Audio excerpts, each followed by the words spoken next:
Nós somos um grande grupo de técnicos, muitos engenheiros, a gente tem meteorologistas, a gente tem químicos, mas um grande grupo de técnicos que têm relação ou vieram do setor tanto da indústria quanto da energia e que olham para a indústria e para a energia e entendem como é que eu consigo transformar essas necessidades em política pública. Essa é basicamente isso que a gente faz. Legal. A gente é financiado por dinheiro de filantropia climática, então a gente não recebe dinheiro de nenhum ente privado, de nenhuma indústria privada. Legal. Filantropia climática, basicamente dinheiro internacional e parte também dinheiro nacional. Então, um pouquinho dos Estados Unidos, um pouquinho da Europa, um pouquinho do Brasil, que é também para não ter uma agenda, né, específica de nenhuma... Puxando para nenhum lado. De nenhum lado. Então, a gente consegue ser bem autônomo nesse lugar.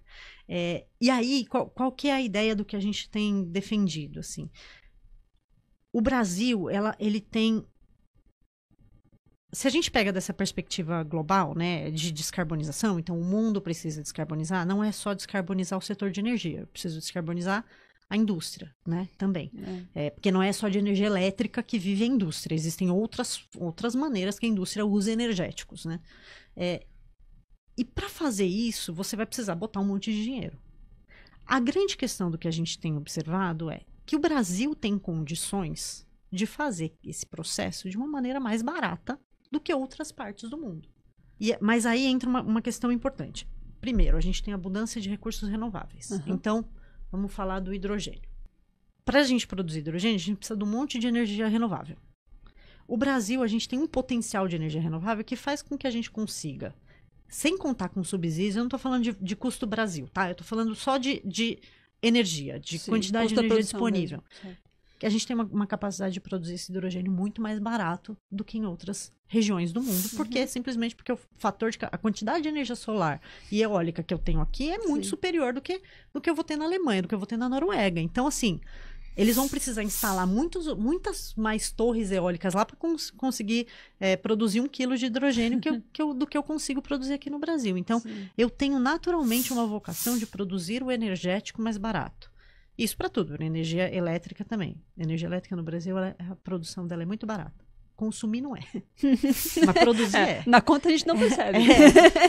Que consumir é caro, mas produzir é barato.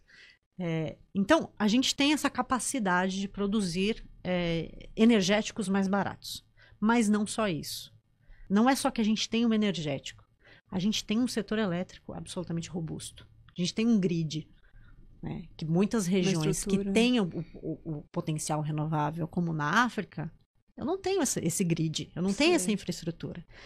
Não é só o grid, eu também tenho governança. O setor, a gente anda aí com algumas polêmicas no setor elétrico, mas a gente tem uma governança.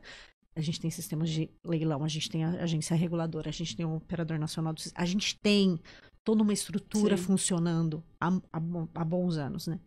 Para além da energia, o Brasil tem todos os minerais críticos, em maior ou menor quantidade, todos. A gente tem uma estrutura portuária, a gente tem uma estrutura de estradas. As melhorias, sim, sem dúvida, não tô. Mas a gente já parte de um lugar.